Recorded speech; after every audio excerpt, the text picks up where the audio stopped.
Potato పొడి curry చారు ఏదున్నా సరే సైడ్ డిష్ లాగా పొటాటో కర్రీని ట్రై చేసి చూడండి. ఎక్సలెంట్గా ఉంటుంది. ముందుగా పొటాటోని పీల్ చేసి చిన్న క్యూబ్స్ లాగా కట్ చేసి పెట్టుకోండి.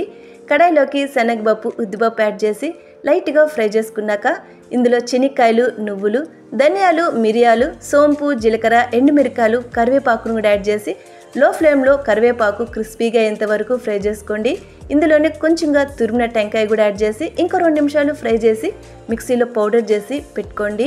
నెక్స్ట్ కడాయిలో ఆయిల్ యాడ్ చేసుకొని ఆవాలు, కట్ చేసిన తెల్లగడ్డలు, కరివేపాకు, పచ్చిమిరకాయలు, ఇంగువ యాడ్ చేసి తాళింపు అంతా వేగినాక పొటాటోస్ని ఇందులో యాడ్ చేసుకోండి.